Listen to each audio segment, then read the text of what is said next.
बीच भंवर में नैया फसल हो।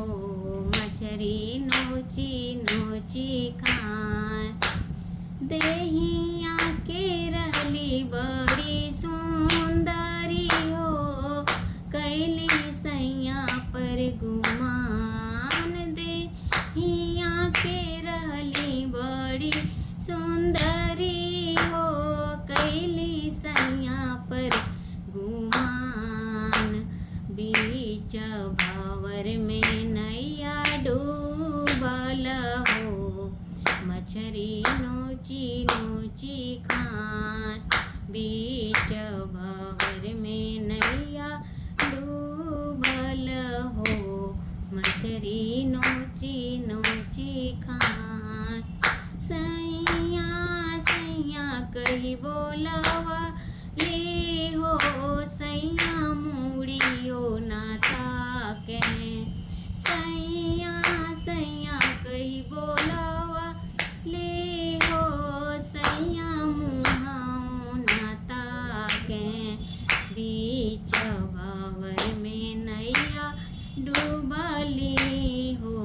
मछरी नोची नोची खाए बीच भंवर में नैया डूबल हो। मछरी नोची नोची खाए देहिया के रहली बड़ी सुंदरी हो। कैली बेटवा पर गुमान देहिया के रहली बड़ी सुंदरी हो। कैली बेटवा पर गुमान बीच भंवर नैया डूबल हो। मछरी नोची नोची खाए बीच भंवर नैया डूबल हो। मछरी नोची नोची खाए बेटवा बेटवा पुकारली हो।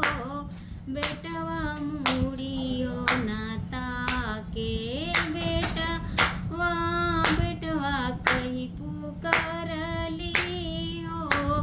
बेटवा मुहाओ ना ताके बीच भंवर में नैया डूबल हो।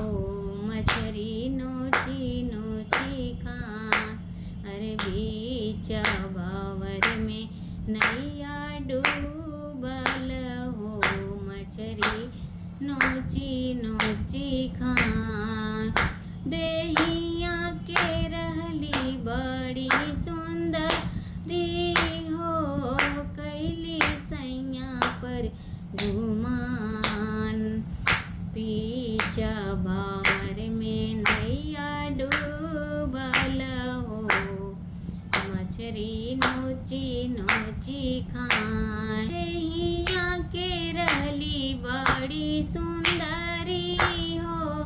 कैली बिटिया पर गुमान बीच भंवर में नैया डूबल हो। मछरी नोची नोची खाए बीच भंवर में नैया डूबल हो। मछरी नोची नोची खाए बिटिया बिटिया कही पुकारली हो। बिटिया मुड़ियो ना ताकली बिटिया बिटिया कही पुकारली हो।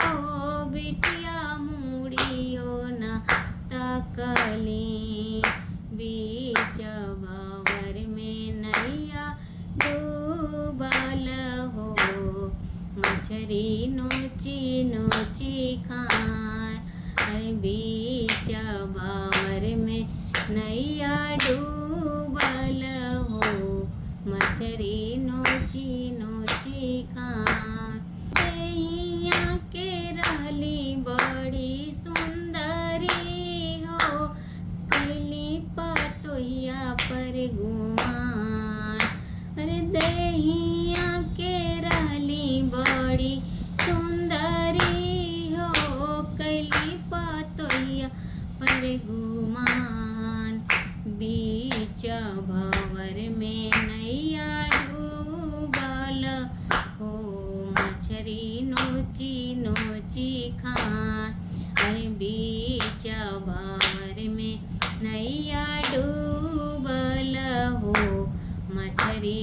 नोची नोची खान पतोहिया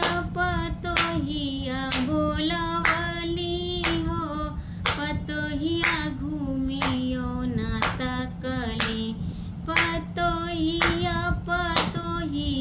बोलावली हो पतोहिया घूमियो ना तकली बीच बावर में नैया डूबल हो मछरी नोची नोची खान बीच बावर में नैया डूबल हो मछरी नोची नोची खान गुरु गुरु कैली पुकारवा हो गुरु हाथवा पकड़ले गुरु गुरु कैली पुकारवा हो गुरु हाथवा पकड़ले अब कैली गुरु पर गुमानामा हो गुरु जिंदगी बचवले अब कैली